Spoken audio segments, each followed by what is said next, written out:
The Force was older than the Republic, deeper than hyperspace, and vast as the galaxy itself. For millennia, it had flowed through living beings, shaped by their choices, twisted by their passions, bound by their philosophies. Jedi claimed to serve it. Sith sought to dominate it. But the Force remembered a time before either, when balance was not a doctrine but a state of being. On this day, the Force called out, across the dimensional barriers that separated realities, through the cosmic void where universes touched like soap bubbles in an infinite sea, something answered. A being who had sailed between galaxies on wings of silver, who had witnessed stars born and died, who carried within himself the power cosmic, the fundamental energy of creation itself. Norrin Radd felt the call like a gravitational pull on his soul. He had been traveling the space between the Andromeda and Triangulum galaxies when reality twisted. The sensation was unlike anything he'd experienced in his centuries as the Silver Surfer. Not a physical force, but something that resonated with the cosmic awareness that let him sense disturbances across light years. This was different. This was a wrongness so profound it bent the fabric of space-time around it. A galaxy in agony. A universal force corrupted by those who claimed to serve it. And beneath it all, darkness gathering like a cancer, preparing to metastasize. The Surfer didn't hesitate. He dove toward the disturbance. The dimensional barrier felt like plunging through a membrane of solidified starlight. Energy screamed around him. Not the familiar power cosmic, but something other, something alive. It reached for him, tested him, recognized him as separate from its native reality, but not hostile to existence itself. Then he was through. Coruscant's sun hit him first, yellow-white radiation similar to Earth's soul, but subtly different in its energy signature. The power cosmic absorbed it automatically, converting stellar radiation into pure cosmic energy. Around him, the Force swirled like invisible currents in an ocean, and for the first time in his long existence, Norrin Radd felt something that made even a being of his power pause. The Force was aware. Not sentient, not conscious in any way he understood, but aware the way gravity was aware of mass, the way magnetism was aware of charge. And it knew he didn't belong here. It also knew somehow that his arrival might be exactly what this galaxy needed. Below him, Coruscant sprawled like a mechanical hive, an entire planet transformed into one endless city.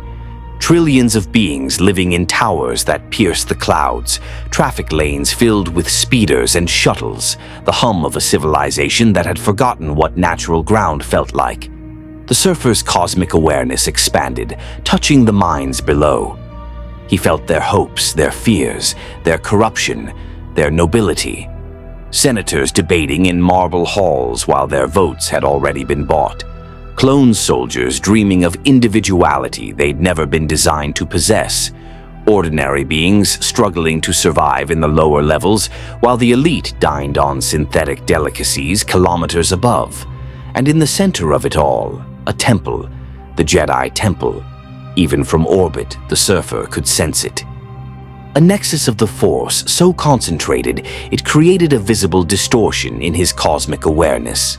Thousands of beings gathered there, each one connected to the universal energy field in ways that made them shine like stars against the backdrop of ordinary consciousness. They called themselves guardians, peacekeepers, the champions of light against darkness. The Surfer's cosmic senses detected the truth. They were dying, and they didn't even know it. Darkness coiled through the city like a serpent. Not the passionate, chaotic darkness of beings giving in to their worst impulses, but something calculated, patient. A darkness that had woven itself so thoroughly into the Republic's foundations that even these Force-sensitive guardians couldn't perceive it. The Surfer had seen this pattern before, on worlds where tyrants rose to power by convincing the people they were saviors. On planets where religious orders became so rigid they could no longer bend, and so they broke. He descended. The surfer didn't try to hide his arrival. How could he? His silver form blazed with cosmic energy, a being of pure power riding a surfboard forged from the same cosmic forces that held galaxies together. As he dropped through Coruscant's atmosphere, his passage lit the sky like a second sun. Speeders swerved, citizens pointed, holocams tracked his descent. In the Jedi Temple, every Force-sensitive being felt it, a presence unlike anything in their archives, their prophecies, their 1,000 generations of accumulated wisdom. The Force itself was screaming. If you want to see more characters enter different universes, hit that subscribe button and drop the name of a character and the universe you'd want to see them in down in the comments below. May the Force be with you. The Silver Surfer landed in the temple's central courtyard with perfect silence, his board hovering beneath his feet, his chrome skin reflecting the afternoon sun in blinding silver radiance. Around him, Jedi ignited lightsabers, blue, green, violet blades humming with plasma energy. Temple guards in ceremonial armor lowered their yellow double-bladed sabers into defensive positions. The surfer raised his hands slowly, palms open. He meant no harm. But even this simple gesture made several Jedi flinch, because when he moved, the Force itself moved with him, not bending to his will the way it did with Force users, but resonating, harmonizing, recognizing something in his cosmic energy that was fundamentally compatible with its own nature. "I am Norin Rad," the surfer said, his voice carrying across the courtyard without effort. "Called the Silver Surfer in my reality. I have crossed dimensional barriers because the Force itself called to me. Your galaxy is approaching a catastrophic imbalance, and I have come to witness, and perhaps prevent, what is about to unfold." Master Yoda emerged from the central temple, leaning on his Geimer stick, his ancient eyes studying the chrome, being with an intensity that would have unsettled most opponents. Behind him came Mace Windu, his hand resting near his lightsaber hilt, and Obi-Wan Kenobi, his expression carefully neutral but his curiosity evident. "Strong in the Force you are not," Yoda said slowly, each word measured. "Yet feel you, we do. Different, dangerous. Explain yourself, you must." The surfer's silver eyes, the only part of him that retained any hint of human expression, met Yoda's gaze steadily. "I do not wield your Force, Master Jedi. I carry something you would call the power cosmic, the fundamental energy of creation itself. Where I come from, I have served as herald, wanderer, and guardian of cosmic balance. Here I sense that same balance has been corrupted." "Corrupted?" Mace Windu's voice was hard, controlled. "The Jedi Order has maintained peace in this galaxy for 1,000 generations. We are the guardians of the light. You are the guardians of doctrine," the surfer replied, and his tone carried no judgment, only the weight of cosmic truth. "And doctrine, no matter how noble, becomes tyranny when it cannot adapt. I do not claim to understand your ways yet, but I sense what you cannot. A darkness so profound it has blinded you. It sits in your Senate. It manipulates your war, and it is preparing to destroy everything you have built." The lightsabers around him burned brighter. Several Jedi Knights stepped forward aggressively, but Yoda raised one clawed hand, and they stopped. "See something? You do," the ancient master said quietly. "Clouded, the future has become. Hidden, the dark side is. If truly see you can what we cannot, then counsel we must, but trust you we do not." The surfer inclined his head respectfully. "I would not trust me either, Master, but trust this. In the days to come, you will need someone who can see what the Force cannot show you, someone not bound by your teachings or your limitations. I offer myself as witness to what approaches, and as guardian to those who deserve to survive it." High above, in the Supreme Chancellor's office, Sheev Palpatine felt the disturbance and smiled. The Jedi Council Chamber was a place of deliberation, where the wisest beings in the galaxy gathered to interpret the will of the Force. 12 seats arranged in a circle, each one occupied by a master who had dedicated their entire existence to understanding the light. Afternoon sun filtered through the tall windows, casting long shadows across the polished floor. The Silver Surfer stood at the center of that circle, and for the first time in decades, the Council was united in uncertainty.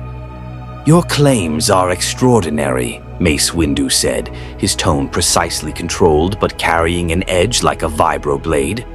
"You arrive without warning, land in our temple uninvited, and declare that we, the Jedi Order, are blind to darkness. You'll understand our skepticism." The Surfer remained perfectly still, hovering a few centimeters above the floor on his board, his silver form reflecting the council members like a living mirror. "I understand doubt, Master Windu. I have inspired it on countless worlds, but I do not traffic in deception. My cosmic awareness perceives energy patterns across vast distances, life, death, the fundamental forces that bind reality together. Your force is similar but different. Where I see energy flows and cosmic balance, you see light and dark, good and evil. Both perspectives have truth, both have limitations." "The Force is not a perspective," Ki-Adi-Mundi interjected, his high-domed head tilted in contemplation. "It is the energy field created by all living things. It binds the galaxy together, and we have studied it for millennia." "Yes," the Surfer agreed, "and in that study you have categorized it, codified it, built an entire philosophy around controlling your connection to it. But tell me, does the Force serve you, or do you serve the Force?" Silence answered him. Several council members exchanged glances. Yoda's ears twitched slightly. "Serve the Force, we do. The light we follow. The dark side we resist. Simple, this is. Clear. Is it?" The Surfer's voice remained gentle, but his words cut deep. "I have been in your galaxy for less than an hour, Masters, yet already I perceive truths that contradict your philosophy.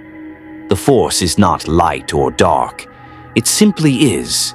Like gravity, like electromagnetic radiation, like the cosmic energy I wield. Beings choose how to use it. You have divided it into categories that do not exist in nature. And in doing so, you have created the very imbalance you claim to prevent."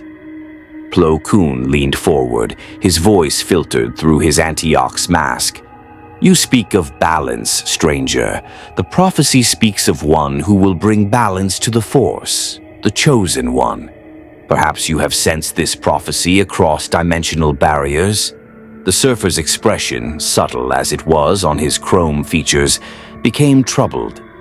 "I have sensed a being of immense potential, yes. A man torn between light and dark, standing at a crossroads. If he is your chosen one, Masters, then your prophecy is about to be fulfilled in a way you cannot imagine. Balance will come, but not through victory over darkness. Balance will come through destruction and rebirth." "Destruction?" Mace Windu's hand moved closer to his lightsaber. "Are you threatening the Order?" "I threaten nothing," the Surfer said evenly. "I witness. In the cosmic pattern surrounding your galaxy, I see convergence, multiple timelines collapsing toward a single moment. In every thread, the outcome is the same. This order falls, soon, and the darkness you have failed to perceive will consume everything you have built." Obi-Wan Kenobi, who had been silent until now, spoke carefully. "If you truly can perceive future events, tell us, who is this darkness? Where is the threat?" The Surfer turned his silver gaze to Obi-Wan, and in that moment, the Jedi Master felt the full weight of cosmic awareness, like staring into a sun that revealed truths rather than light. The darkness is not a who, Master Kenobi. It is woven into the fabric of your republic. It sits in positions of power. It commands armies. And it has been patient enough to wait decades for this moment. The Sith, Yoda whispered. Returned they have, but find them we cannot. Because you are looking for external threats, the surfer explained. You have trained yourselves to detect dark side energy, force corruption, malevolent intent. But what if the darkness learned to hide behind light? What if it mastered your own techniques so perfectly that it appears invisible to those who wield the Force? The council chamber fell silent except for the distant hum of Coruscant's traffic far below. Kit Fisto broke the tension with his characteristic optimism.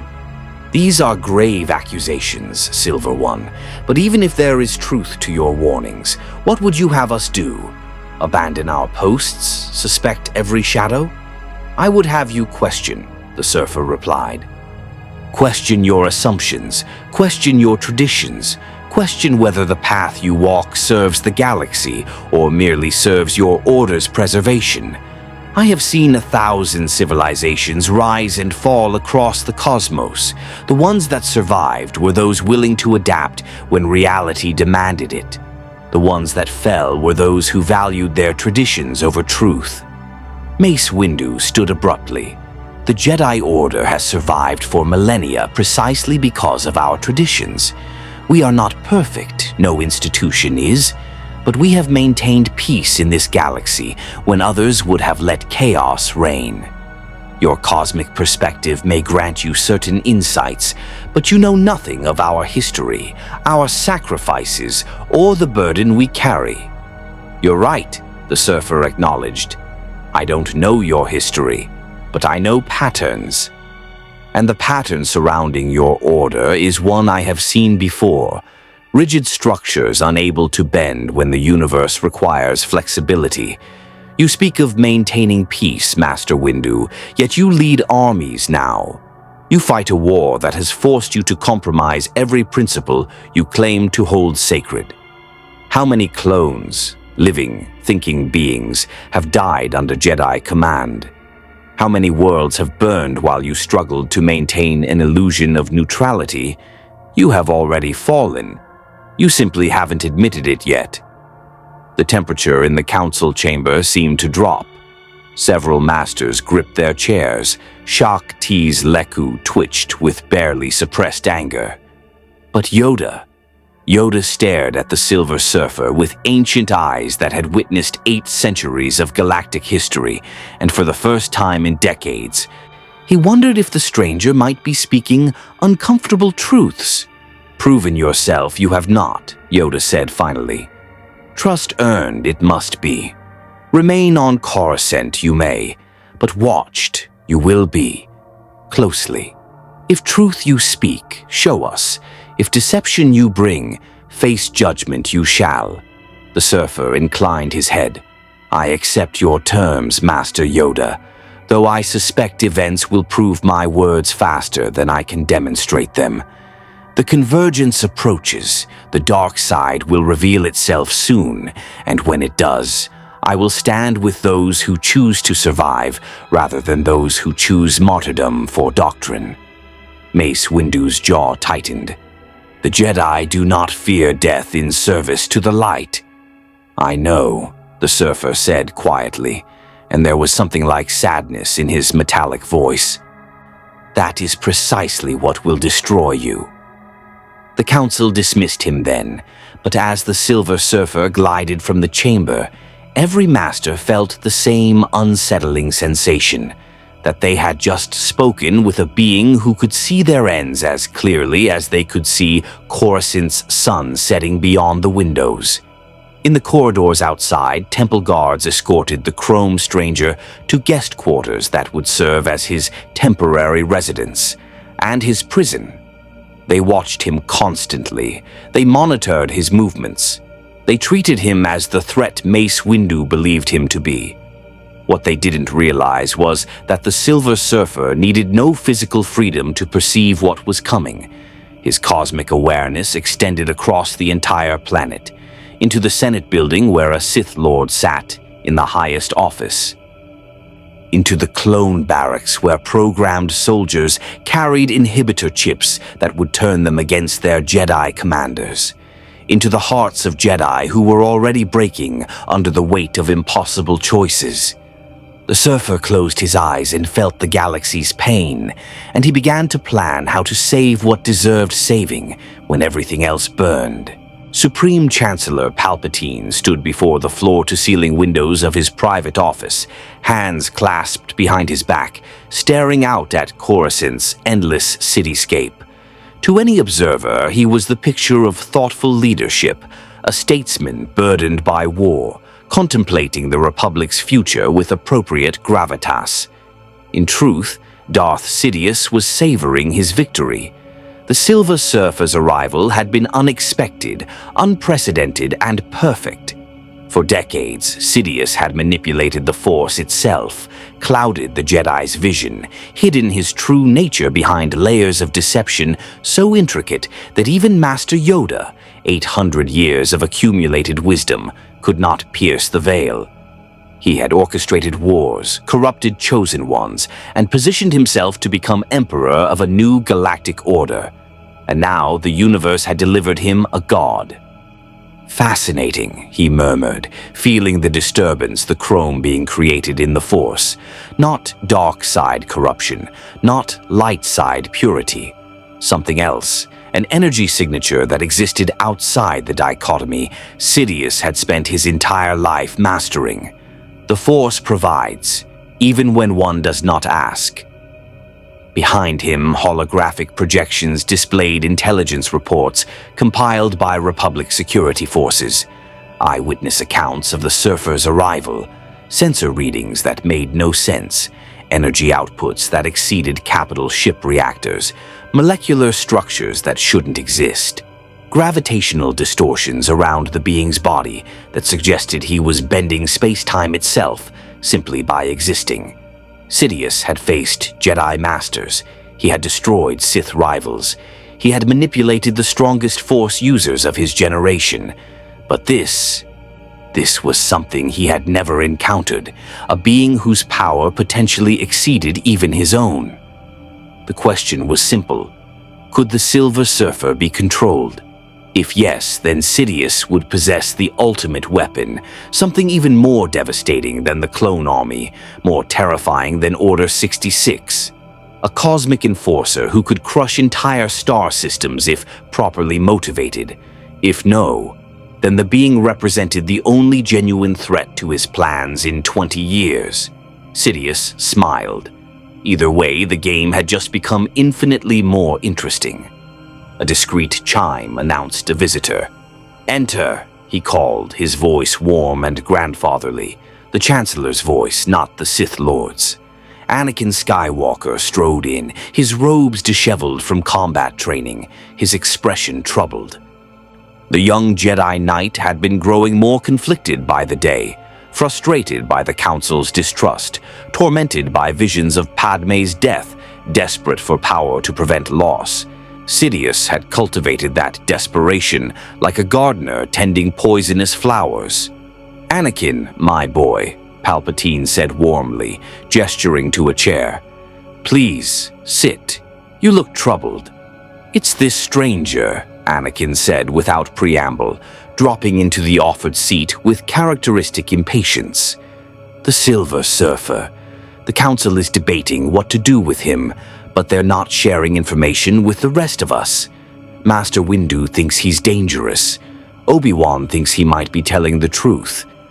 And Master Yoda," Anakin hesitated. "Master Yoda is disturbed by him. I can feel it through the Force." "And what do you think, Anakin?" Sidious asked gently, settling into his own chair with practiced ease. "You've always had remarkable instincts." Anakin was quiet for a moment, his mechanical hand flexing unconsciously, a nervous habit he'd developed since losing his arm to Count Dooku. I think he's more powerful than anyone in the temple, maybe more powerful than anyone I've ever met. When he arrived, I felt it through the Force like a shockwave. Not dark side, not light side, just Power. Pure, overwhelming power. That troubles you, Sidious observed, watching the young Jedi's reactions with predatory focus. It should trouble everyone. Anakin stood abruptly, pacing the office with restless energy. The Council spends all this time talking about balance, about the Chosen One bringing balance to the Force. But what if the balance they're talking about isn't what they think it is? What if... He stopped, shaking his head. What if the Order itself is the problem? Sidious allowed himself a moment of internal satisfaction. The seeds he'd planted were bearing fruit faster than expected. Bold words, Anakin. Some would call them heresy. Some would call them truth, Anakin shot back.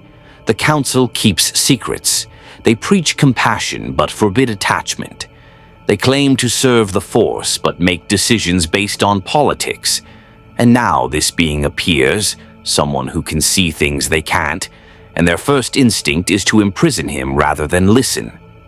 Perhaps, Palpatine said carefully, they fear what he represents. Change, evolution, the possibility that their 1,000-generation legacy might be incomplete. Anakin turned to face the Chancellor, his blue eyes intense. He said something in the courtyard before they took him to the council chamber. He said the galaxy was approaching a catastrophic imbalance. That darkness sits in the Senate. What did he mean? Sidious felt a flutter of genuine concern, the first he'd experienced in years. The surfer's cosmic awareness was more penetrating than anticipated. If the being could perceive his true nature, despite the Force illusions that fooled even Yoda. I'm sure I don't know, Palpatine said smoothly, though there are certainly those in the Senate who oppose my efforts to end this war. Corruption is endemic in any institution, Anakin, even those that claim moral authority. He let the implication hang in the air. But tell me, did the Council ask for your input regarding this stranger? No, Anakin admitted bitterly. They never do. I'm supposedly the Chosen One, but they don't trust my judgment. Master Windu especially. He treats me like I'm still a Padawan, not a Jedi Knight who's won more battles than most Council Masters combined. Their loss, Sidious said sympathetically. Your perspective would be invaluable. You who carry more Force potential than perhaps any Jedi in history. You who have faced darkness and emerged stronger. If anyone could understand this Silver Surfer, it would be someone like you. Anakin met his eyes, and Sidious saw the hunger there, the desperate need for validation, for recognition, for power enough to prevent the losses that haunted his nightmares. Chancellor, what if he's right? What if the Jedi Order needs to fall for real balance to return? Then, Palpatine said quietly, those wise enough to see the truth will need to make difficult choices, to stand with those who offer genuine solutions rather than those who cling to failed philosophies. He stood, placing a fatherly hand on Anakin's shoulder. But these are dangerous thoughts, my young friend, the kind that could see you expelled from the Order if spoken aloud. Maybe I don't care anymore, Anakin muttered. Sidious smiled inwardly. Perfect. If you're truly concerned about the stranger's warnings, he said aloud, perhaps you should speak with him directly. Not as the Council's representative, but as a fellow being who understands what it means to carry immense power. Who knows what insights he might share with someone sympathetic to his perspective. Anakin considered this, then nodded slowly. You're right. The Council won't like it, but they don't have to know. No, Sidious agreed. They don't. As Anakin left the office, Sidious returned to the window, his reflection ghostly in the transparistile. He extended his senses through the Force, reaching across the kilometers that separated his office from the Jedi Temple, searching for the disturbance that was the Silver Surfer, and found nothing. The being existed in a blind spot, not hidden by Force techniques, but simply outside the Force's normal perception, like trying to see a color that didn't exist in the visible spectrum. Sidious could feel the surfer's impact on the galaxy around him, the way reality bent in his presence, but the being himself remained frustratingly opaque. "Interesting," Sidious whispered. "Very interesting indeed. He would need to meet this cosmic entity personally, to test him, to determine if the power cosmic could be corrupted the way the Force could, to discover if a being who claimed to understand balance could be shown that true power came from embracing one's full potential, including the darkness, and if the surfer proved incorruptible, if his presence genuinely threatened the grand design. Then Darth Sidious would do what he had always done to threats, eliminate them before they could interfere. Even a god could die if the right weapon was found. The Sith had spent 1,000 years preparing for this moment. One cosmic anomaly would not derail destiny. The Silver Surfer didn't sleep. His cosmic physiology had transcended biological needs centuries ago when he'd accepted Galactus's offer and been transformed into a being of pure energy wrapped in a shell of living metal. So while his Jedi guards assumed their prisoner rested in the guest quarters assigned to him, the surfer instead extended his awareness across Coruscant, listening to the galaxy's pain. He felt the clone troopers in their barracks, millions of artificially created soldiers, each one possessing full consciousness, emotions, dreams, yet programmed to obey orders without question. Inside their skulls, inhibitor chips waited to activate, to override their individuality and transform them into executioners. The troopers didn't know. Most of them genuinely cared for the Jedi generals they served. They would be horrified by what they were about to do. He felt the politicians in the Senate, thousands of beings from hundreds of species, most of them well-intentioned, almost all of them manipulated by forces they couldn't perceive. Their votes had already been counted, their decisions had already been made. Democracy was a performance, and the audience didn't realize the show had been scripted. And he felt the Jedi throughout the temple, hundreds of Force sensitives, each one burning like a candle flame in his cosmic awareness. They meditated, they trained, they counseled younglings who would never grow old enough to become knights. They were good beings, most of them, compassionate, dedicated, but they were blind, no, worse than blind. They had convinced themselves that their limited vision was all that existed to see. The surfer stood at the window of his quarters, his silver form reflecting the city lights like a mirror, and felt an old, familiar sorrow. He had witnessed this pattern before. Civilizations that grew so confident in their righteousness that they couldn't recognize their own decline. Systems that became so rigid they shattered under pressure they should have been able to flex against. The Jedi were about to shatter. A knock at the door interrupted his meditation. The surfer's cosmic awareness identified the visitor before he spoke. "Enter, Anakin Skywalker." The door slid open, revealing the young Jedi Knight. Skywalker was tall, scarred, powerful, his presence in the Force like a supernova waiting to explode. He carried himself with the confidence of a warrior who had survived countless battles, but his eyes held something else. Desperation, fear, and underneath it all, a darkness that was slowly consuming him from within. The Chosen One, the prophecy made flesh, and the fulcrum upon which the galaxy's fate would balance. "How did you know it was me?" Anakin asked, stepping inside as the door hissed shut behind him. "I sense energy patterns," the surfer explained simply. "Life force, emotional resonance. You burn brighter than most beings in this galaxy, Anakin Skywalker, like a star generating more power than it can safely contain." Anakin's expression flickered, surprise, then suspicion.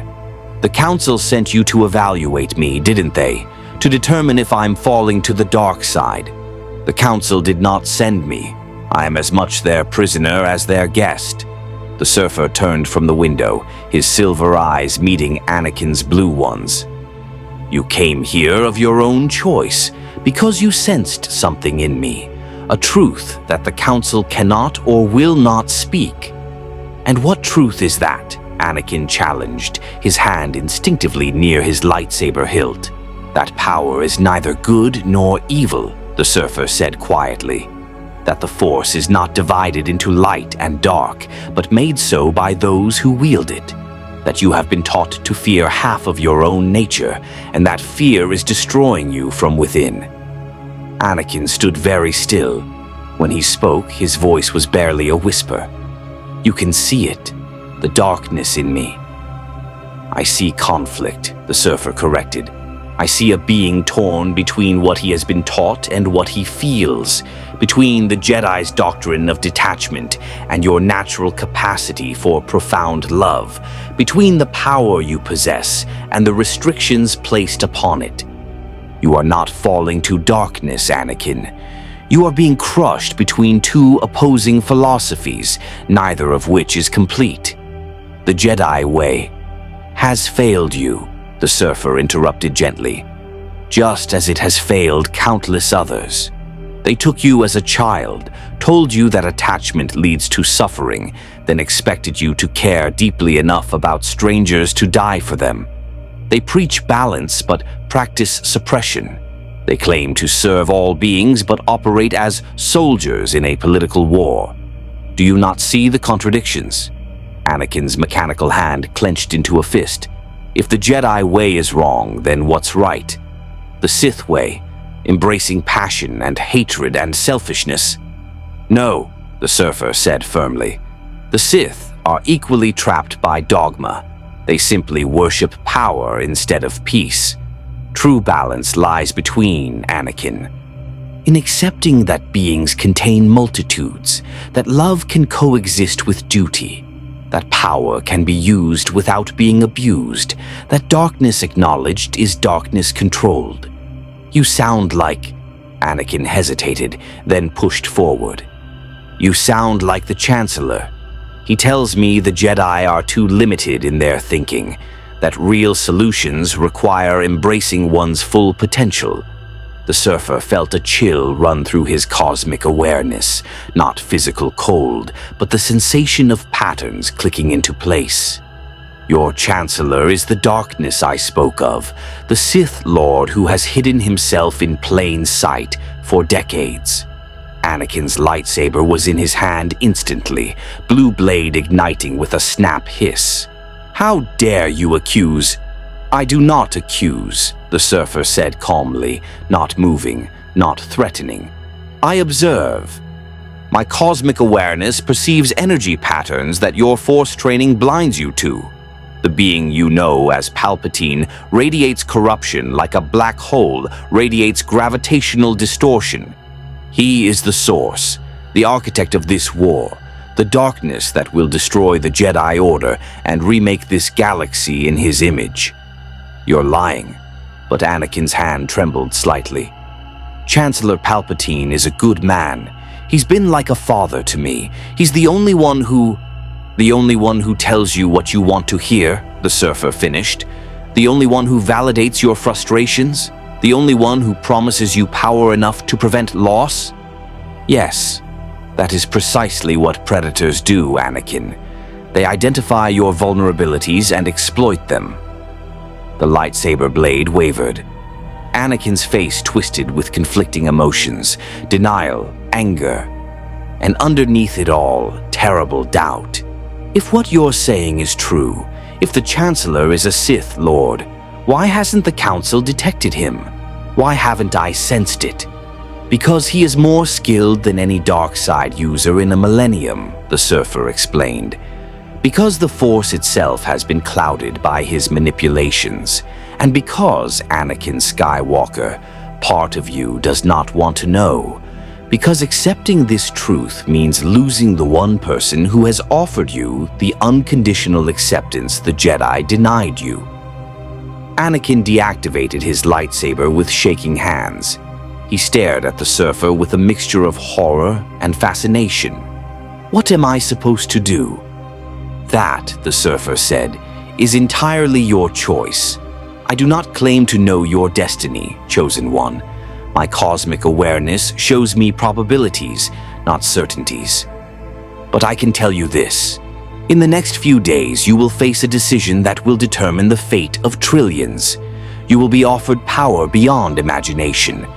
You will be promised that this power can save those you love from death itself. How do you... Anakin's voice cracked. My visions, my dreams. I see her dying, and I can't stop it. Padme Amidala, the surfer said gently. Your wife, your secret, your greatest vulnerability. Yes, I perceive the threads connecting you, and I perceive the trap being laid. Anakin, the power to prevent death does not exist, not as you imagine it. The Force connects all living beings, but it does not grant immortality or control over fate.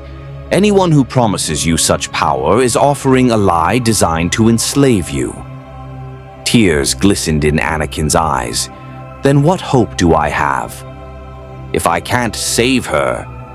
You can love her, the surfer interrupted. You can be present for every moment you have together.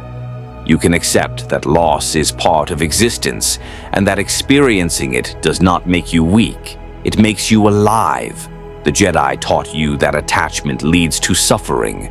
But suffering leads to compassion, Anakin. And compassion leads to strength that no dark side power can match. Anakin wiped his eyes roughly, his jaw set. You're asking me to let her die. I'm asking you to let her live, the surfer corrected. To trust that she is strong enough to face her own destiny without you controlling it. To recognize that your love for her is not a weakness to be exploited. It is a strength to be honored. They stood in silence for a long moment, the city's lights glittering beyond the window. The Force swirling between them with patterns even the surfer found difficult to predict. Finally, Anakin spoke. If the Chancellor is truly a Sith Lord, if everything you're saying is real, then the galaxy is about to burn. Yes, the surfer agreed. But from ashes, new life grows.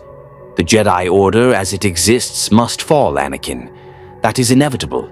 The question is, what will you build to replace it? Will you serve the darkness that promises false salvation? Or will you become something the galaxy has never seen, a Force user who embraces true balance? Anakin met his silver eyes, and for just a moment, the surfer saw the briefest glimmer of the man this being could become. Not a Jedi, not a Sith, something transcendent. Then the moment passed and uncertainty returned. I need to think, Anakin said hoarsely. Then think carefully, the surfer replied. Because time is shorter than you imagine, the convergence approaches, and when it arrives, Anakin Skywalker, you will make a choice that echoes across eternity. Anakin left without another word, his presence in the Force turbulent, conflicted, teetering on the edge of a precipice he could sense but not yet see clearly. The Silver Surfer returned to the window and extended his cosmic awareness once more across the sleeping city. In the Senate building, Darth Sidious smiled, sensing through the Force that his greatest weapon was nearing the breaking point. In the temple, Masters Yoda and Windu meditated on disturbing visions neither could interpret. And throughout Coruscant, millions of clone troopers slept with programmed loyalty and hidden chips that would soon activate. The countdown had begun. The Silver Surfer's cosmic awareness pierced through time like light through glass, not seeing the future with certainty, but perceiving the probability waves collapsing toward inevitable outcomes. He had witnessed this pattern across 1,000 worlds, the moment before catastrophe, when all the carefully laid dominoes finally began to fall. Order 66 was 3 days away. He could feel it in the way Palpatine's dark side energy pulsed with anticipation, in the way clone troopers across the galaxy experienced inexplicable headaches as their inhibitor chips prepared to activate, in the way the Force itself seemed to hold its breath, bracing for trauma on a scale it had not experienced in millennia. The surfer stood on one of the temple's meditation balconies, his silver form gleaming in Coruscant's artificial twilight. Below, the city pulsed with trillions of lives, each one a unique pattern of energy and consciousness, each one precious in its own way. How many would survive what was coming? How many would be ground beneath the machinery of Palpatine's grand design? And more importantly, how many could he save? The ethical calculus haunted him. The surfer had served Galactus for decades, herald to a cosmic being who devoured entire worlds to sustain his existence. He had led the Devourer to populated planets, watched civilizations die, carried the guilt of necessary evil for what he believed was cosmic balance. He had broken free of that servitude, had sworn to protect life rather than facilitate its destruction. But he was one being, and this galaxy contained trillions. He could warn the Jedi Council of Order 66's exact timing. Could describe in detail how Palpatine would execute Anakin Skywalker's fall, how the clone army would turn on their generals, how democracy would die with thunderous applause. But would they believe him? Would they act? Or would their dogmatic certainty in the Force's guidance prevent them from accepting what their cosmic blindness couldn't perceive? Master Yoda had given him 3 days of observation, 3 days to prove his claims or be expelled as a threat. 3 days until Order 66. The timing was not coincidental. The Force itself had brought him here for this moment. Not to save the Jedi Order. That institution was already dead. Its corpse simply hadn't stopped moving yet. But to save those individuals who deserved to survive, those who could build something better from the ashes. "You stand at the edge," a voice said behind him, filtered through an Antioch's mask, contemplating whether to jump or to fly. The surfer turned to see Master Plo Koon approaching, the Kel Dor Jedi's orange skin visible beneath his protective gear. Of all the council members, Plo Koon had been the least hostile during the initial interrogation. Curious rather than threatened, questioning rather than condemning. "I contemplate how to save those worth saving," the surfer replied, "when the galaxy itself conspires toward destruction." Plo Koon joined him at the balcony's edge, gazing out at the city. "You speak of the Jedi's destruction as certainty. Master Windu believes this is psychological warfare, that you seek to undermine our confidence in the Force. Master Windu sees threats everywhere because he has learned to equate caution with wisdom," the surfer said. "But there is a difference between vigilance and paranoia. I do not seek to undermine your confidence. I seek to pierce your illusions before they kill you." "Then pierce mine," Plo Koon invited. "You claim to see what the Force cannot show us. Prove it. Tell me something I cannot deny." The surfer studied the Jedi Master through his cosmic awareness, seeing the patterns of energy that defined him, the compassion that made him beloved by clone troopers, the wisdom that balanced Windu's harshness, the attachment to his soldiers that technically violated Jedi code, but made him more human than most council members. "You lead the 104th Battalion," the surfer began. "Clone troopers under Commander Wolf. You care for them as individuals, not as expendable soldiers. You know their names, their personalities, their fears. Boost, Sinker, Comet. These are not just designations to you. They are beings you would die to protect." Plo Koon's posture stiffened slightly. "This is known. My attachment to my men is documented, if frowned upon by some masters." "And it will kill you," the surfer said quietly. "When the order comes, and it will come soon, Master Plo, your troopers will turn on you. Not because they want to, not because they hate you, but because something in their heads will activate, will override their free will transform them into programmed executioners. Commander Wolf, whom you trust with your life, will order your fighter shot down, and you will die confused, betrayed, unable to comprehend how beings you loved could murder you so efficiently.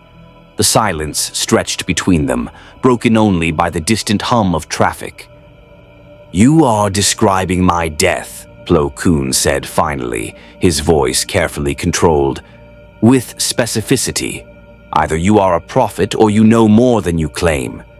"I am neither prophet nor conspirator," the surfer replied. "I simply perceive patterns with clarity the Force denies you. The clone army is not what you believe it to be. The inhibitor chips in their heads, the ones your Jedi healers were told prevent aberrant behavior, are control devices. When activated, they will execute Protocol 66, eliminate all Jedi. Every clone across the entire galaxy will turn simultaneously. Thousands of Jedi will die in minutes." Plo Koon turned to face him fully. "If this is true, if even a fraction of this is true, why would anyone create such a protocol? The clones are Republic soldiers. The Jedi are Republic generals. What purpose would mass execution serve?" "It serves the purpose of the being who ordered the clone army's creation in the first place," the surfer explained. "The Sith Lord who has orchestrated this entire war, who sits in the highest office of your republic, who is preparing to transform democracy into dictatorship the moment the Jedi are eliminated. Chancellor Palpatine." Plo Koon's voice carried no inflection, pure neutrality masking whatever he truly felt. "Yes. You accuse the Supreme Chancellor of being a Sith Lord." "I accuse him of nothing," the surfer corrected. "I observe what he is. My cosmic awareness perceives energy patterns that exist outside your Force sensitivity. To me, Palpatine radiates dark side corruption like a sun radiates light. The only mystery is how he has hidden it from Force users who should detect such power instantly." Plo Koon was quiet for a long moment, his breathing regulated by his mask's mechanisms. When he spoke, his words were measured. 3 years ago, a Jedi named Sifo Dyas ordered the clone army's creation. He was killed shortly after. The Council investigated but found no clear answers about his motives or his death. Since then, we have used these clones as soldiers because we had no alternative. The separatist droid armies would have overwhelmed the Republic otherwise. "Sifo Dyas did not order the army," the surfer said. "Or if he did, he was manipulated into doing so. The Sith Lord has been planning this for decades. The clone army was always meant to be both the Republic's salvation and the Jedi's executioner. And you expect me to take this to the Council? To accuse the Supreme Chancellor of treason based on the word of a dimensional stranger we met 3 days ago?" "No," the surfer admitted. "I expect you to verify it yourself. Use the Force, Master Plo, not to seek confirmation of what you believe, but to question what you assume. Meditate on Palpatine. Really look at him with no preconceptions. See if your instincts align with your doctrine." Plo Koon stared at the city for a long time. Finally, he said, "If I discover you are speaking truth, the galaxy will burn." "The galaxy will burn regardless," the surfer replied. "The only question is whether you will burn with it, or whether you will survive to rebuild what comes after." The Jedi Master left without another word, his mind clearly turbulent beneath his controlled exterior. The surfer remained at the balcony's edge, counting down the hours until convergence. Across the city, in his Senate office, Palpatine felt the disturbance through the Force and knew the surfer was actively working against him now. The countdown accelerated. Order 66 began not with fanfare, but with silence. The Silver Surfer felt it the moment Palpatine activated the protocol, a psychic scream that echoed across the entire galaxy as millions of inhibitor chips synchronized, overrode free will, and transformed soldiers into executioners. Through his cosmic awareness, he perceived Jedi dying on 1,000 worlds simultaneously. Masters cut down by troopers they'd fought beside for years, Padawans executed before they understood what was happening. Younglings who would never grow old enough to ignite their first lightsaber. The Force wept. The surfer stood in the temple courtyard as the first emergency transmissions began flooding in.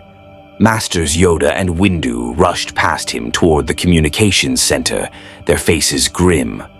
Other Jedi ignited lightsabers reflexively, sensing through the Force that something catastrophic had occurred, but not yet understanding its scope.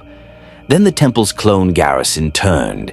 Commander Appo, who had served the Jedi faithfully for years, raised his blaster with mechanical precision. "Execute Order 66, he said, his voice flat, emotionless, wrong. Around him, hundreds of clone troopers who had joked with Jedi, trained alongside them, saved their lives in combat, all raised their weapons with the same dead-eyed synchronization. The courtyard erupted in blaster fire. The surfer moved, not with the measured patience he'd shown the Council, but with the full cosmic speed of a being who had raced between galaxies. His silver form became a blur, his board carrying him through the massacre like a knife through water. He extended the power cosmic in a wide radius pulse, not harmful, but disabling. Clone troopers' weapons overheated instantly, their circuits fried, their armor's power systems shut down. Around him, Jedi Knights and Masters fought desperately. Lightsabers deflected blaster bolts.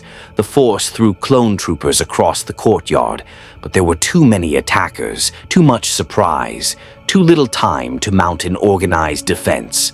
A young Padawan, barely 14, her green blade struggling to deflect the barrage, took 3 shots to the chest. She fell without a sound. The surfer caught her body before it hit the ground, his cosmic energy enveloping her, analyzing her injuries. The blaster bolts had vaporized lung tissue, cauterized major blood vessels, destroyed organs a human physiology couldn't survive without. She was seconds from death.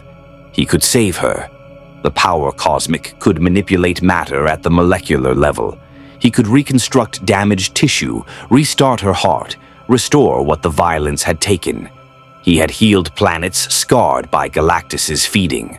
One Padawan's wounds were trivial by comparison, but behind him, more Jedi were dying. Every second he spent saving this one life, 3 others ended. And beyond the temple, across Coruscant, across the entire galaxy, thousands of Jedi were being executed while he made impossible choices. The surfer gently lowered the Padawan's body to the ground and closed her eyes. Then he rose into the air above the courtyard, his form blazing with cosmic energy, and screamed, not with sound, but with pure force. The power cosmic exploded outward in a hemispherical wave that washed over every clone trooper in the temple grounds, their inhibitor chips overloaded, burned out. The programming that had hijacked their minds shattered under cosmic interference. Commander Appo stumbled, his blaster falling from nerveless fingers. Around him, hundreds of clones collapsed to their knees, their eyes clearing, horror dawning as they realized what they'd just done, what they'd been made to do. "No," Appo whispered, staring at his hands. "No, no, no." But the damage was done. 23 Jedi lay dead in the courtyard. Younglings, Padawans, Knights, Masters, all murdered by soldiers who loved them. The surfer descended, his silver form reflecting the flames now rising from the temple's eastern wing. Master Shak Ti rushed toward him. Her lightsaber still ignited, her lekku marked with ash. "What have you done?" "Freed them from control," the surfer replied, gesturing to the clones. "The inhibitor chips have been destroyed. They will not attack you again." "They already attacked us," Shak Ti's voice cracked with grief and fury. "You knew this was coming. You warned us, and we didn't listen. And now—" She couldn't finish. Master Windu emerged from the communications center, his face ashen. "It's not just here. It's everywhere. Plo Koon's fighter was shot down over Kato Nemoidia. Ki Adi Mundi is dead on Maigito, Oila Sakura on Felucia, Stas Ali on Salukami. The reports keep coming, thousands of Jedi gone in minutes. The surfer had known this moment was coming, had prepared himself for it. But knowing and experiencing were different things. The weight of all those extinguished lives pressed against his cosmic awareness like gravitational collapse. "Where is Master Yoda?" he asked. "On Kashyyyk," Windu replied, his voice hollow. "He survived the initial attack, but the clones are regrouping. He's fighting his way to an escape pod now." "And Obi-Wan Kenobi?" "Utapau. No word since the order went out." Windu's hand tightened on his lightsaber hilt. "You knew. You warned us that darkness sat in the Senate, that the order would fall, that we were blind, and we didn't believe you." "Belief was never the issue," the surfer said quietly. "The Jedi Order's flaws were structural. Even if you had believed me, Master Windu, what would you have done? Arrested the Supreme Chancellor on the word of a stranger? Disbanded the clone army days before the Separatists launched their final offensive? The trap was designed to be inescapable." "Then why did you come at all?" Shak Ti demanded. "If we were doomed regardless, why appear 3 days before our destruction? To witness our fall, to prove yourself right, to save those who could be saved," the surfer replied, and his metallic voice carried an edge of cosmic sorrow that made even hardened Jedi Masters flinch. "The Order had to fall. The institution was already corrupted by its own rigidity. But the individuals within it, many of you deserve to survive, to build something better." An explosion rocked the temple's southern tower. Through the smoke, more clone troopers were advancing, reinforcements from off-site garrisons, still under Order 66's control, converging on the temple to finish what the internal garrison had started. The surfer rose into the air again, his board carrying him toward the advancing army. "Evacuate everyone you can, Master Windu. Younglings first. I will hold the entrance." "You cannot fight an entire army alone." "I am the Silver Surfer," he replied, and for the first time since arriving in this galaxy, he allowed the full scope of his power to manifest. Cosmic energy flared around him like a newborn star, bright enough to cast shadows across Coruscant's perpetual twilight. "I have faced the wrath of gods and survived. These clone troopers are brave soldiers, trapped by programming they cannot resist. I will not kill them, but I will stop them." He flew toward the advancing battalions like a silver comet, and the power cosmic became a weapon of mercy, disabling technology, overloading chips, freeing minds while sparing lives. Clone troopers collapsed by the hundreds, their inhibitor chips burned out, their weapons useless but their hearts still beating. Behind him, the surviving Jedi began the desperate work of evacuation, carrying younglings toward hidden landing platforms, gathering holocrons and sacred texts, trying to save fragments of their 1,000-generation legacy before it burned completely. In the Senate building, Darth Sidious felt the surfer's interference through the Force and made a decision. The cosmic being had to die tonight.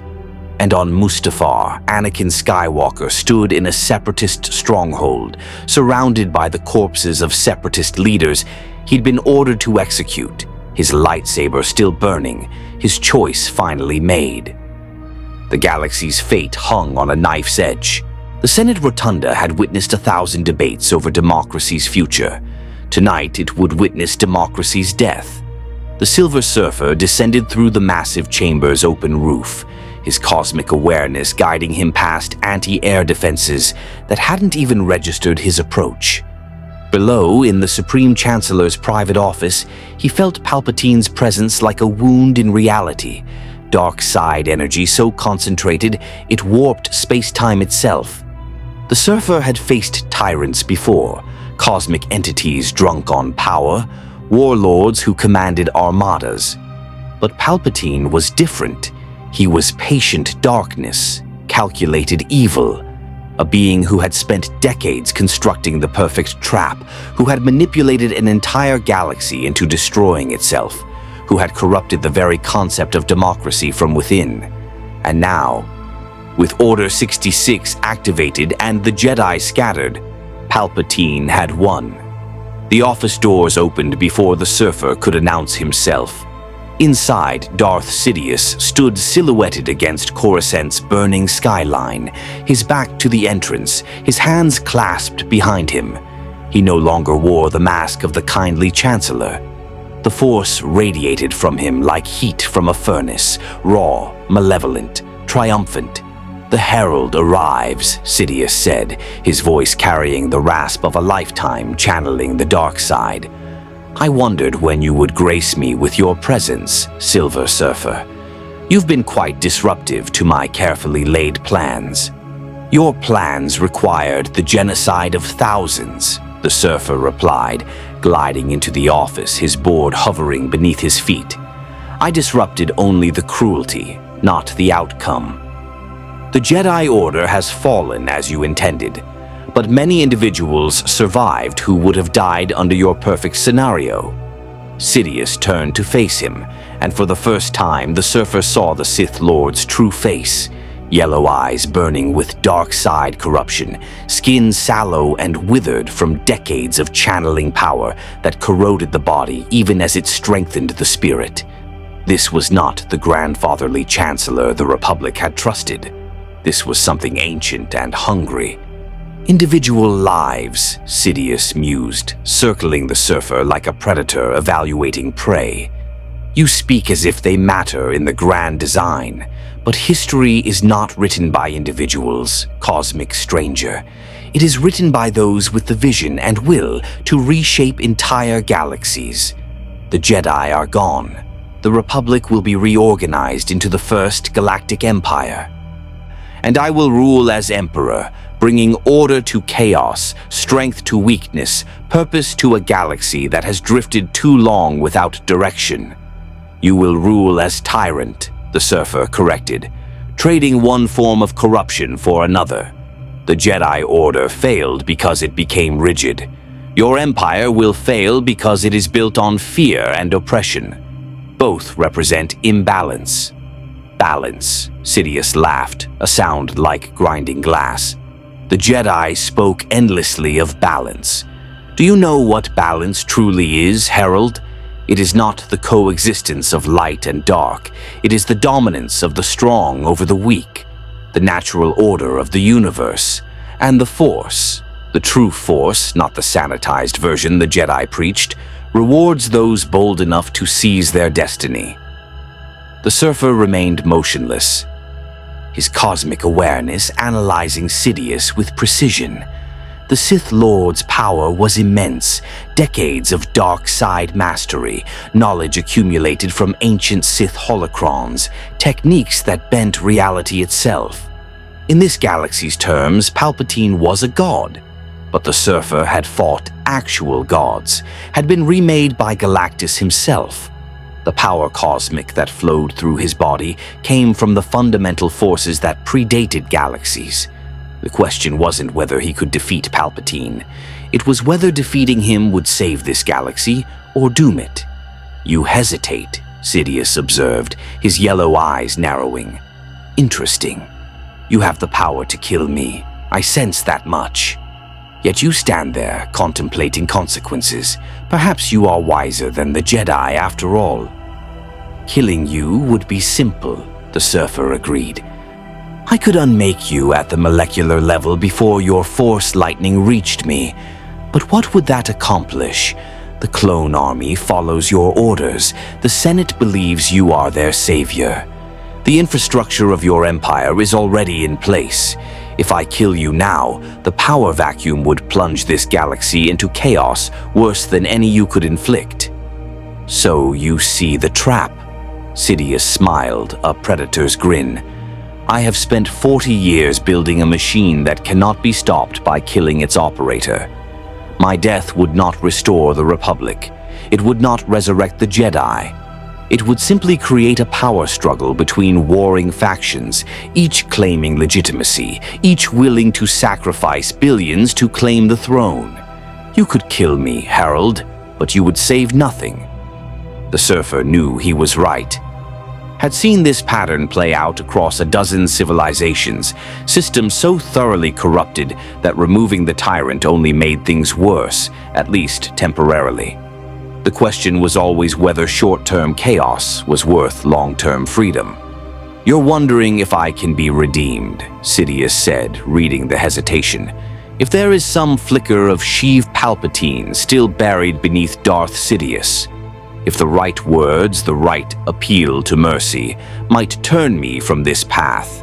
His laughter echoed through the office. "I have made my choice, cosmic stranger.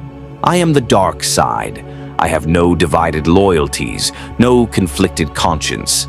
I am free in ways the Jedi never understood, and I am offering you the same freedom." "You're offering me servitude disguised as power," the surfer replied. "I spent decades serving Galactus, herald to a being who devoured worlds. I broke free of that slavery. I will not bind myself to another master, no matter what name you give the chains." "Not servitude," Sidious countered, extending his hand. "Partnership. You wield the power cosmic, energy from beyond this galaxy, beyond the Force itself. I wield the dark side, the fundamental passion and will that drives evolution. Together we could reshape reality itself. No more cautious Jedi holding back progress, no more weak democracy paralyzed by debate, an empire guided by true power, enforced by cosmic might, order, strength, the strong elevated and the weak protected by benevolent tyranny." The offer hung in the air between them, and the surfer felt the dark side pressing against his consciousness, not trying to corrupt him, but testing him, evaluating whether this being could be turned. "You misunderstand my nature," the surfer said quietly. "I have witnessed civilizations rise and fall across the cosmos. I have seen tyrants who believed themselves benevolent. They all follow the same pattern. They start by promising order, end by demanding worship, and ultimately burn everything they claim to protect. You are not unique, Palpatine. You are simply another variation on an ancient theme." Sidious's expression hardened. "Then you choose to be an obstacle rather than an ally." "I choose to be a witness," the surfer corrected, "and occasionally, when conscience demands it, an interventionist. I will not kill you tonight, Sith Lord, but neither will I allow you unlimited reign. I will save who can be saved. I will offer alternatives to those who would build something better. And when your empire finally collapses, as all empires eventually do, I will be there to help build what comes next." Bold words from someone I could destroy in moments. Dark side lightning crackled around Sidious's fingers. "You could try," the surfer acknowledged, "but we both know how that would end. You have studied the Force for decades. I have traveled between galaxies, surfed on cosmic currents, manipulated matter at levels your science cannot measure. We are evenly matched in power, Palpatine, which means any conflict between us would devastate this city and solve nothing." Sidious stared at him for a long moment, calculating, weighing options, running scenarios through a mind that had orchestrated the most elaborate conspiracy in galactic history. Finally, he withdrew his hand, the lightning dissipating. "Very well. We have reached an understanding. I will not actively hunt you, Harold, and you will not actively oppose my empire's formation. But know this, any Jedi you save, any resistance you support, any seed of rebellion you plant, I will root out eventually. Order will be maintained. The Empire will endure." "We shall see," the surfer replied. "History is longer than any single lifetime, Sidious. Even yours." He turned and glided toward the window, preparing to leave. But Palpatine's voice stopped him at the threshold. One more thing, Herald. Young Skywalker has made his choice. Even now, he marches on the Separatist stronghold on Mustafar, executing my orders, embracing the dark side. He will become Darth Vader, my enforcer, my weapon, the symbol of the Empire's power. You spoke with him, tried to save him, and you failed. The Surfer paused, feeling through his cosmic awareness for Anakin's energy signature. Found him on Mustafar, surrounded by death, consumed by rage and grief, his Force presence twisted into something dark and terrible. I offered him truth, the Surfer said quietly. What he does with that truth is his choice. Free will, Palpatine, is the one thing even you cannot fully control. Then he was gone, leaving through the window, his silver form disappearing into Coruscant's smoke-filled sky. Behind him, Darth Sidious smiled and began composing the speech that would transform the Republic into an empire. Mustafar was a planet of fire and fury, volcanic landscapes where lava rivers carved channels through obsidian rock, where the air itself burned with sulfurous heat, where only the desperate or the damned built habitations. The Separatist stronghold clung to the volcanic landscape like a parasite, its shields barely holding back the environmental hostility. The Silver Surfer descended through the ash clouds, his cosmic awareness locked on the single Force signature that blazed like a dying star, Anakin Skywalker. The stronghold's landing platform was littered with bodies, Neimoidian Separatist leaders, battle droids sliced into components. Even Poggle the Lesser, architect of the Death Star's design, lay dead with a lightsaber wound through his thorax. Anakin had executed them all on Palpatine's orders, not in combat, but in cold murder. Inside the stronghold's control room, the Surfer found him. Anakin stood before the viewports, staring out at the lava flows, his robes stained with blood and ash, his lightsaber clipped to his belt. His Force presence was a maelstrom of conflicting emotions, triumph and horror, power and shame, dark side corruption spreading through him like poison through water. I felt you coming, Anakin said without turning. His voice was hoarse, raw. Knew you wouldn't leave me alone. You're like a conscience I can't silence. I am not your conscience, the Surfer replied, gliding into the control room. I am simply a being who has seen this story play out before and knows how it ends. How does it end? Anakin turned to face him, and the Surfer saw the change in his eyes. The blue had taken on a yellowish tint. Dark side corruption beginning its physical manifestation. Tell me, Cosmic Prophet, does Vader destroy the Empire? Does he save the galaxy? Or does he die a servant of darkness? All of those, the Surfer said, and none of them. The future is not fixed, Anakin. It responds to choices made in the present. I've made my choice. Anakin gestured to the bodies scattered throughout the stronghold. I chose power. I chose the strength to prevent loss. Padme is pregnant. The visions I told you about, they're getting worse. I see her dying in childbirth, and I can't stop it. But Palpatine promised me that the dark side holds abilities the Jedi would never teach. The power to save lives, to prevent death itself. He lied, the Surfer said bluntly. The dark side does not grant mastery over death, Anakin. It grants power over the living. Fear over enemies, domination over opponents. But it cannot change fate. It cannot rewrite reality. The visions you've experienced are not prophecy, they are possibility. One possible future among many. By embracing the dark side to prevent them, you may be ensuring they come to pass. Anakin's mechanical hand clenched into a fist. You don't know that. You can't know that. I know patterns, the Surfer countered. I know that beings who grasp for ultimate control often create the disasters they sought to prevent. I know that fear of loss becomes attachment to power. I know that the dark side feeds on itself, consuming those who believe they can master it. Then what was I supposed to do? Anakin's voice broke.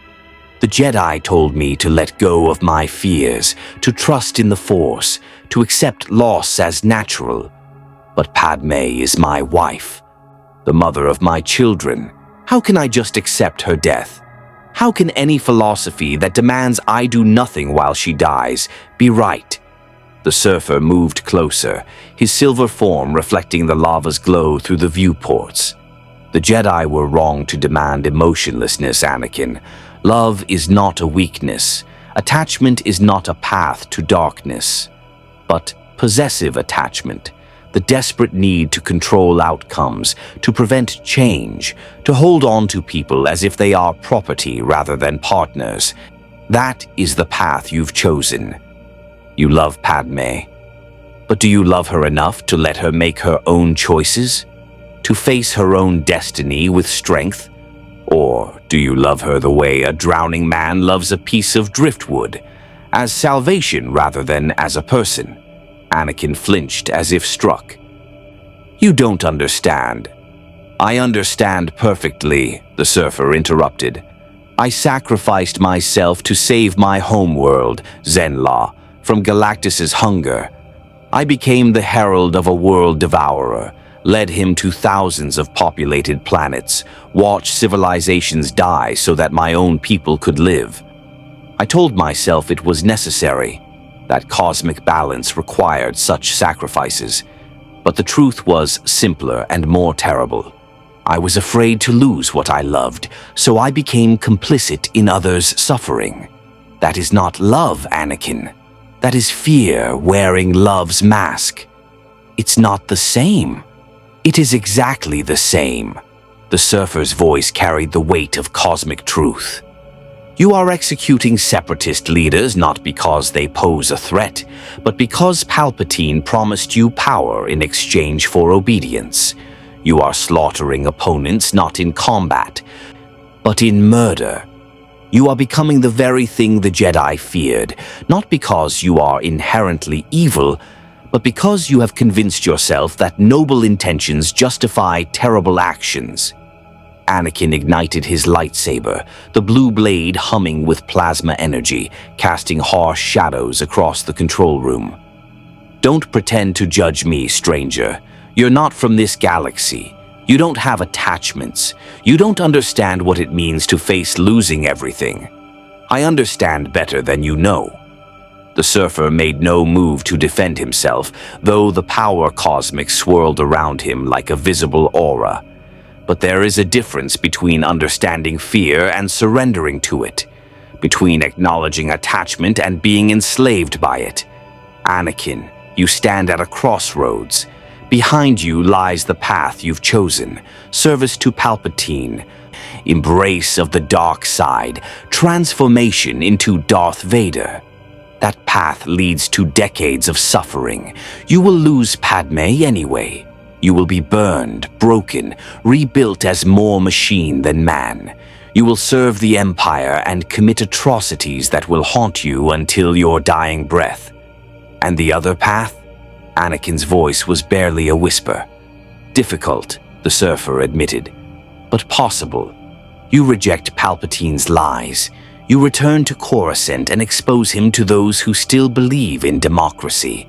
You fight alongside the surviving Jedi not as their servant, but as a partner. You accept that Padme's fate is her own, and you trust her strength rather than trying to control her destiny. That path leads to pain, to loss, to challenges that will test everything you believe. But it also leads to redemption, to genuine balance, to a future where your children know their father as a hero rather than a monster. The lightsaber wavered in Anakin's hand. My children. Twins, the surfer confirmed. I can perceive them through my cosmic awareness. Two lives forming within Padme, strong in the Force, destined for greatness if they survive. But they will not survive if you continue down this path, Anakin. Palpatine will separate them from you. Hide them. Raise them as tools rather than family.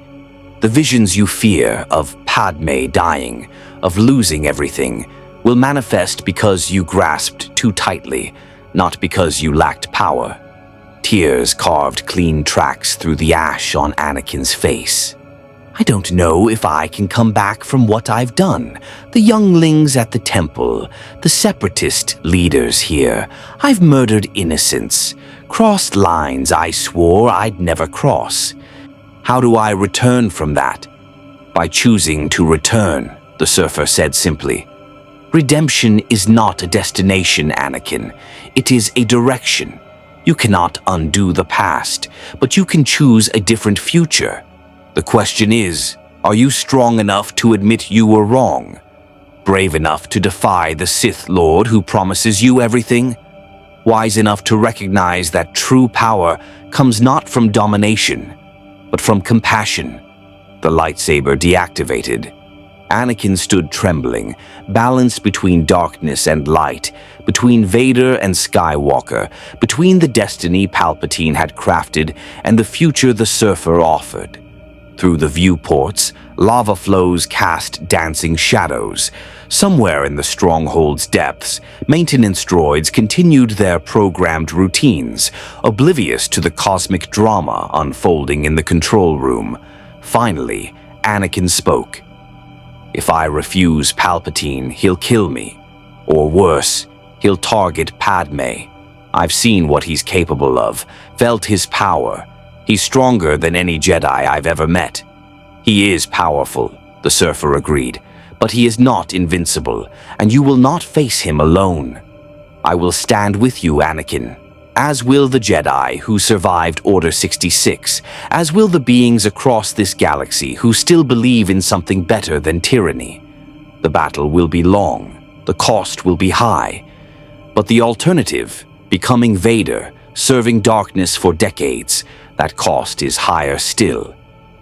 Anakin looked down at his hands, one flesh, one mechanical. Both had spilled blood tonight.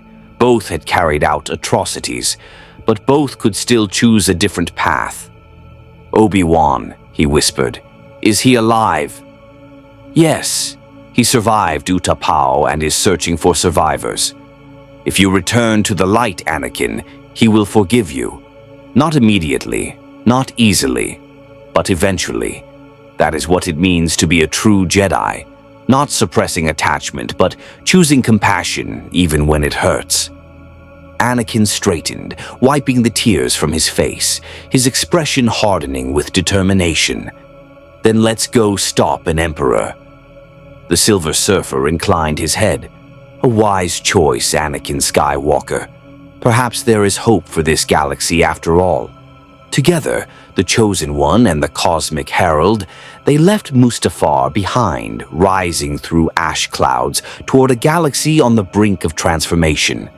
Behind them, the Separatist stronghold burned, its mission complete, its leaders dead, its purpose fulfilled in ways neither faction had intended. The war was ending, the Empire was rising. And the Silver Surfer's presence had changed one critical variable in the equation. Anakin Skywalker was not yet lost to darkness. The Senate chamber had never witnessed a confrontation like this. On one side stood Darth Sidious, self-proclaimed Emperor, architect of the Republic's fall, master manipulator who had orchestrated 2 decades of carefully constructed tyranny. Dark side energy radiated from him like a black sun, warping reality, pressing against the minds of the thousands of senators gathered in their floating platforms. On the other side stood the Silver Surfer, his chrome form blazing with cosmic power, and beside him, impossibly, against all of Sidious's calculations, Anakin Skywalker, his lightsaber ignited, his presence in the Force turbulent, but no longer consumed by darkness. The Senate fell silent. Every holocam in the galaxy focused on this moment. Treason, Sidious declared, his voice carrying across the massive chamber. Anakin Skywalker, my most trusted apprentice, has been corrupted by this dimensional interloper. senators of the Republic, soon to be citizens of the Empire, witness how the Jedi betrayed democracy itself. But Anakin stepped forward, his voice amplified by the chamber's acoustics. "The only traitor here is you, Palpatine. Or should I call you Darth Sidious, the Sith Lord who orchestrated the Clone Wars, who ordered the execution of the Jedi, who manipulated me into murdering innocents so you could promise me salvation." Gasps rippled through the Senate. Senator Bail Organa of Alderaan leaned forward in his platform, his face a mixture of shock and vindication. Mon Mothma of Chandrila gripped her podium, her political instincts recognizing the historical significance of this moment. Sidious laughed, a sound like glass breaking. "Lies from a confused boy who cannot accept his own darkness. I am Supreme Chancellor, legally appointed, legally granted emergency powers to end this war. The Jedi attempted a coup. I defended democracy. With a clone army programmed to execute Jedi?" Anakin challenged. "With inhibitor chips designed to override free will, with decades of manipulation that turned the Republic into your personal weapon." The surfer glided forward, his cosmic awareness perceiving every senator's reaction, every tremor of doubt, every spark of rebellion. "Senators, I am the Silver Surfer, a being from beyond your galaxy who arrived 3 days ago. I possess no political agenda here, but I possess cosmic awareness that perceives truth beneath deception. The being you know as Palpatine radiates dark side corruption so profound, it warps space-time itself.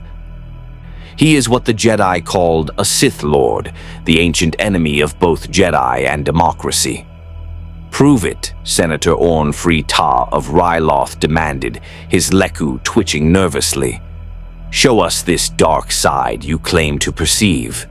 The surfer extended his hands, and the power cosmic became a lens, a cosmic filter that allowed ordinary beings to perceive energy patterns they normally couldn't detect. Throughout the Senate chamber, senators gasped as Sidious's true nature became visible. A being wrapped in darkness, his force presence like a cancerous growth at the Republic's heart. Sidious snarled, abandoning all pretense. "You dare!" Dark side lightning erupted from his fingers, not aimed at the surfer or Anakin, but at the Senate itself.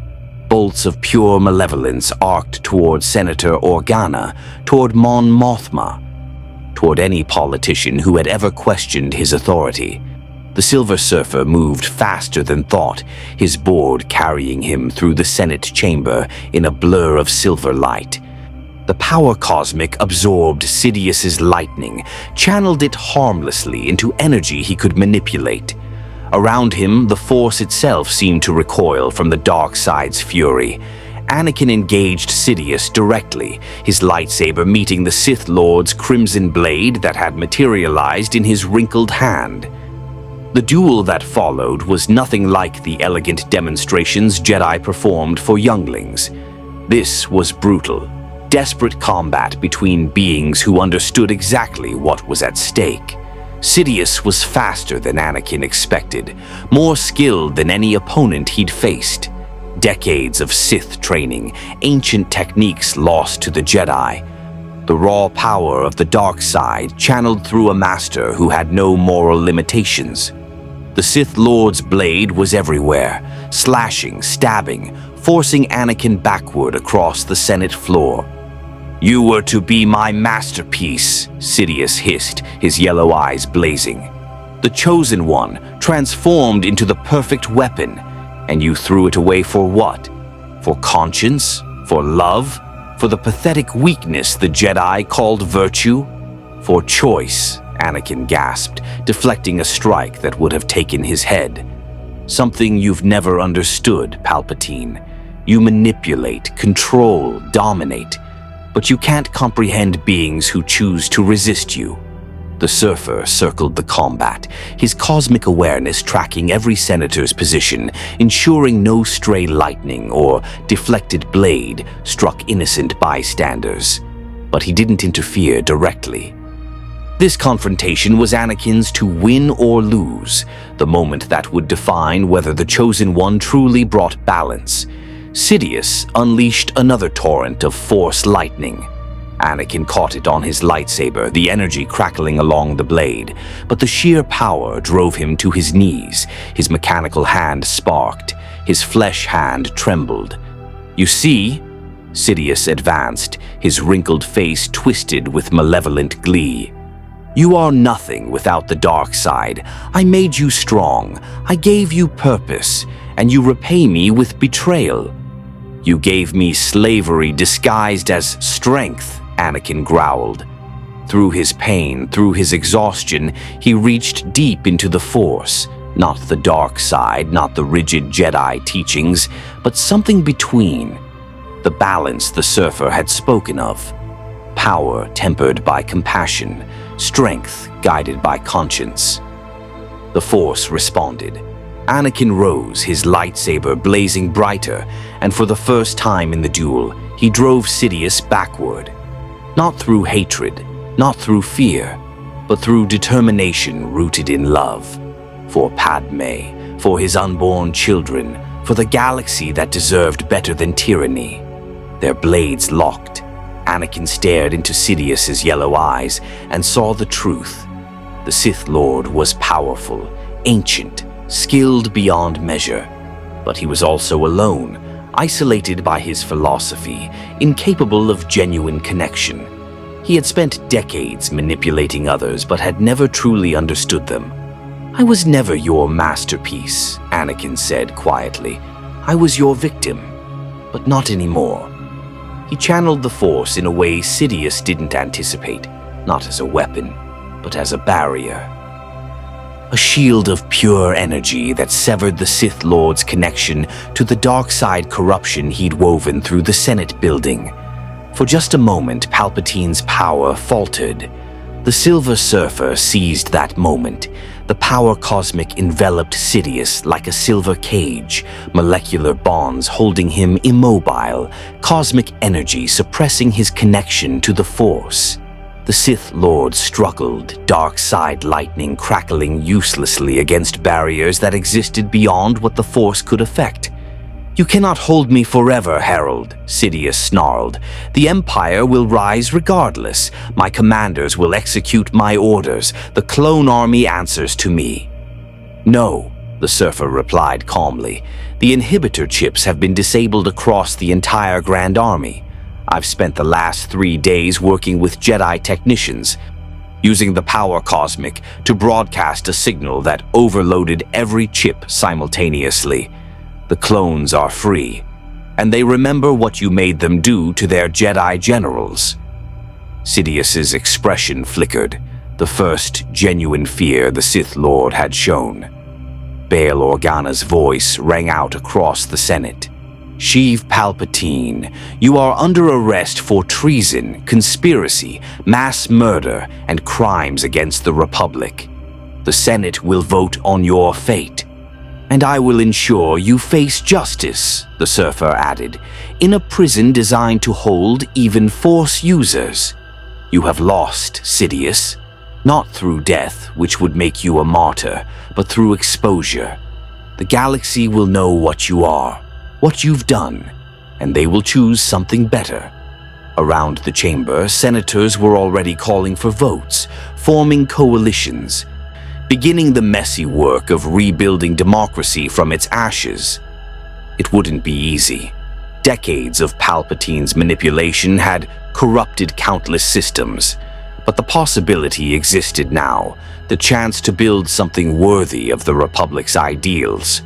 Anakin deactivated his lightsaber, exhaustion finally catching up with him. But before he could collapse, the Surfer steadied him with a gentle application of cosmic energy. "You did well, Chosen One," the Surfer said. "Balance has begun to return." "It's not over," Anakin replied, his voice hoarse. "The Separatists still have droid armies. The Empire's infrastructure still exists. And Padme, I need to get to her. The visions." "Go," the Surfer urged. "I will handle Sidious. You handle your future."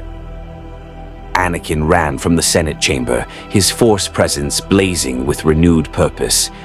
Racing toward the medical facility where Padme waited, alive, pregnant, and desperate to know if her husband had returned from the darkness. The Silver Surfer watched him go, then turned his attention to the bound Sith Lord and the senators already arguing about reconstruction. The galaxy's fate hung in balance, but for the first time in decades, that balance tilted toward hope. 3 months after the Senate confrontation, the galaxy was still burning. But it was a cleansing fire, not the all-consuming darkness Palpatine had intended. The Silver Surfer stood atop the rebuilt Jedi Temple, watching Coruscant's sun set beyond towers that were slowly being repaired. The temple would never be what it was. That institution had died with Order 66. But what was rising from its ruins might be something better. Below, in the temple's redesigned meditation chambers, a new generation of Force users trained under a new philosophy. Not Jedi bound by rigid doctrine, not Sith corrupted by dark side absolutism. Something balanced, something the Surfer had helped architect alongside the survivors. Master Yoda had returned from Kashyyyk. Obi-Wan Kenobi had survived Utapau. Ahsoka Tano, no longer formally a Jedi, had emerged from hiding. Together with Anakin, who had resigned his Jedi title but not his connection to the Force, they were building a new order. One that acknowledged attachment without being enslaved by it. One that recognized darkness as part of existence rather than something to be suppressed. One that served the galaxy rather than doctrine. The Surfer felt Anakin's approach before hearing his footsteps. The young man, no longer quite so young, aged by trauma and transformation, joined him at the temple's edge. Padme gave birth yesterday, Anakin said, his voice carrying a joy the Surfer hadn't heard before. Twins, Luke and Leia. She's healthy. They're healthy. The visions, they didn't come true. Because you changed the future, the Surfer replied. By refusing to grasp for control, you allowed events to unfold naturally. Padme is strong, Anakin. She always was. She didn't need you to save her. She needed you to trust her. Anakin nodded, staring out at the city. I owe you everything. If you hadn't appeared when you did, if you hadn't shown me there was another path, I would have become Vader. I would have lost everything. You owe me nothing, the Surfer corrected gently. You made the choice. I simply provided perspective. Across the galaxy, the Separatist crisis was resolving through negotiation rather than conquest. With Palpatine exposed and imprisoned, Count Dooku, freed from his Sith Master's manipulation, had negotiated a peace treaty. The droid armies were being deactivated. Separatist worlds were being invited back into a reformed republic, one committed to addressing the legitimate grievances that had sparked the war. It wasn't perfect. Corruption still existed, systems still struggled, but democracy had survived, wounded but alive. The clone army presented the greatest ethical challenge. Millions of soldiers, artificially created for war, now facing a galaxy that no longer needed them. The Surfer had advocated loudly for their rights, citizenship, compensation, freedom to choose their own paths. The Senate had agreed, though implementation remained difficult.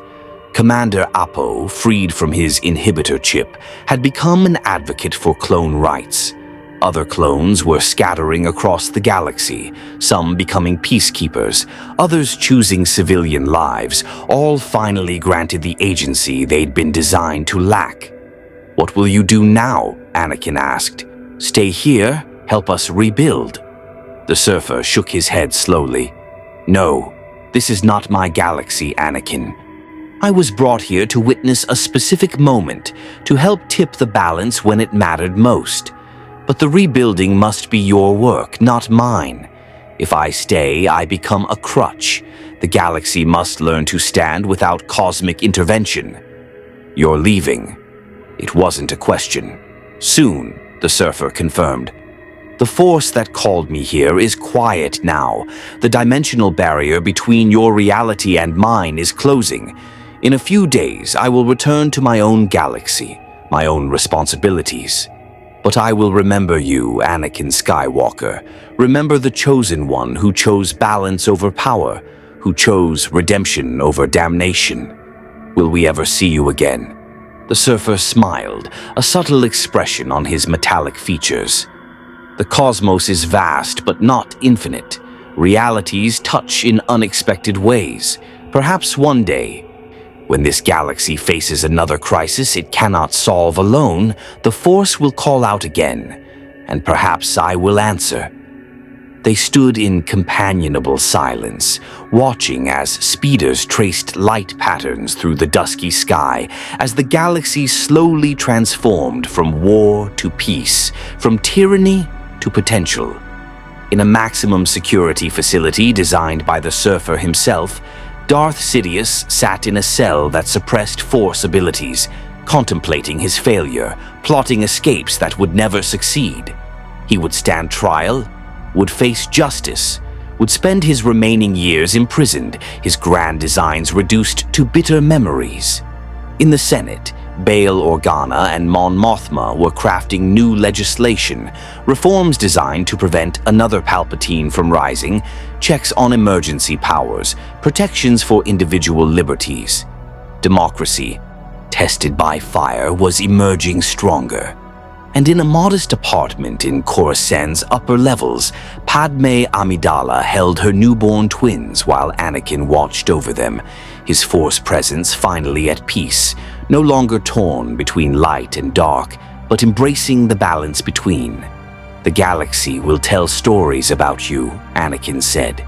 The Silver Surfer who appeared when the Jedi fell, who saved the Chosen One from darkness, who stopped an emperor with cosmic power. Let them tell stories, the Surfer replied, but ensure they also tell the truth, that I was merely a catalyst, that the real heroes were those who chose to fight when all seemed lost, who chose hope over despair, who chose balance over extremism. That is the story this galaxy needs to remember. Below them, in the temple's training halls, younglings who had survived Order 66 practiced with training sabers under the guidance of masters who had learned humility. The Force flowed through them, not divided into light and dark, but unified, balanced, whole. The surfer felt the dimensional barrier calling him. His time in this galaxy was ending. The power cosmic that sustained him was resonating with energies from his home reality, pulling him back toward the universe where he belonged. "It's time," he said quietly. Anakin gripped his shoulder, a human gesture of friendship that transcended cosmic differences. "Thank you, Norin Rad, for everything. Live well, Anakin Skywalker. Raise your children with wisdom. Build a galaxy worthy of their future. That will be thanks enough."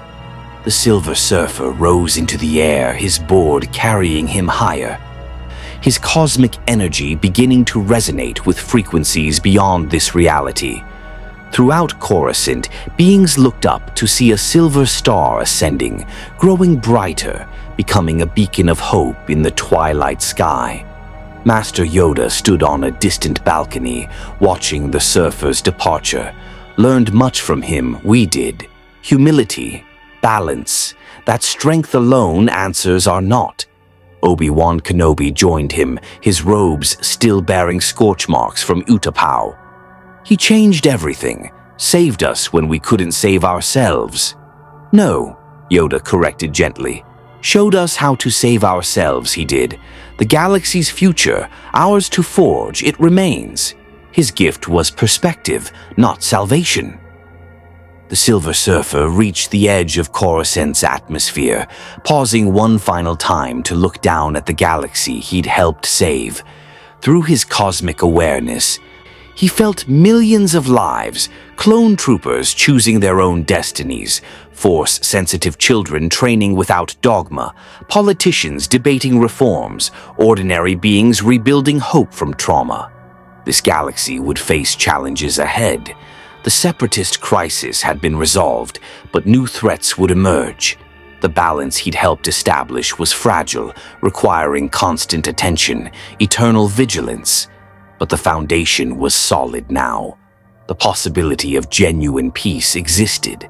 The dimensional barrier opened like a wound in space-time, a rift between realities through which the surfer could return home. He took one final look at Coruscant's gleaming towers, at the Jedi Temple rising from its ashes, at the Senate building where democracy had survived. Then the Silver Surfer entered the rift, the power cosmic blazing around him, carrying him back to his own galaxy where other crises awaited, where other beings needed perspective, where the eternal mission of Witness and Guardian continued. The dimensional barrier sealed behind him, reality stitching itself closed, leaving only legends and changed destinies in his wake.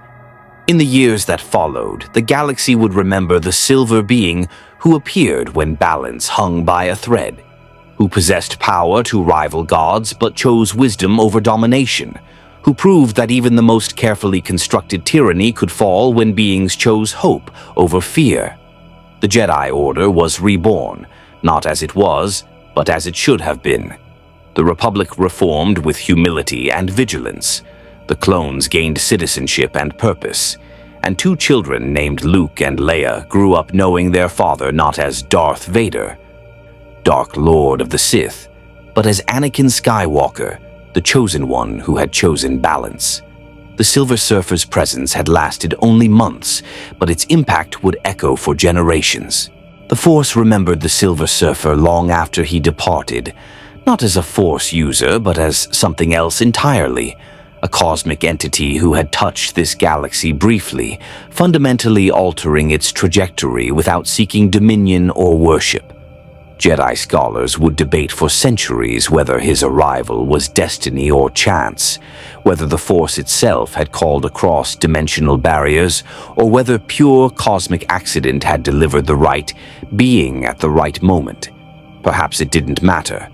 What mattered was the legacy, a galaxy that had teetered on the edge of absolute darkness and stepped back, an order that had been rigid and dogmatic, now flexible and wise. A chosen one who had nearly fallen but found redemption through the perspective of a being who understood both light and dark, without being enslaved by either. Anakin Skywalker lived the rest of his life as a Force user who embraced true balance, teaching his children, guiding the new generation, serving the galaxy without the blind spots that had destroyed the old Jedi Order. When Luke and Leia grew old enough to understand, he told them stories of the silver being who had appeared from beyond reality itself, who had offered him a choice when all seemed lost. Never forget, Anakin would tell them, that power means nothing without wisdom, that strength without compassion is tyranny, that the Force is not divided into light and dark. We are the ones who divide it through our choices. Master Yoda spent his final years teaching younglings about the lessons learned from their near extinction. Arrogant, the old order became, he admitted freely, certain in our righteousness, blind to our flaws. The Surfer's gift was not salvation, was showing us our blindness. Grateful for that painful truth, we must be. The galaxy moved forward, imperfectly, messily, but with genuine hope. Conflicts still arose, darkness still tempted. But the foundation laid in those crucial months after Order 66 proved resilient. A generation grew up knowing that tyranny could be resisted, that rigid dogma led to failure, that balance required embracing complexity rather than demanding simplicity. And sometimes, on quiet nights when the Force itself seemed to whisper across vast distances, being sensitive to cosmic patterns swore they could feel an echo of silver energy, a reminder that the universe was larger than any galaxy, that help could come from unexpected places, and that even in the darkest moments, hope could arrive on wings of cosmic power. The Silver Surfer had replaced nothing, truly, but he had transformed everything simply by offering perspective at the moment when perspective mattered most. Balance had returned to the Force, not through domination of light over dark or dark over light, but through beings learning to embrace both within themselves, to acknowledge their full nature while choosing compassion, to accept their power while practicing restraint, to love without possessing, to serve without enslaving. This was the cosmic balance the Surfer had spoken of. This was the gift he left behind, and across the galaxy, in 1,000 meditation chambers, Force users would close their eyes and sense, just for a moment, the echo of something vast and silver and eternal, reminding them that the universe itself watched, witnessed, and occasionally intervened when balance hung by a thread. The story of the Silver Surfer in the Star Wars galaxy became legend, but like all the best legends, it carried truth at its core. That change was possible, that redemption was achievable, and that sometimes the most profound intervention was simply showing beings what they could become if they chose courage over fear. May the Force be with you. More stories await.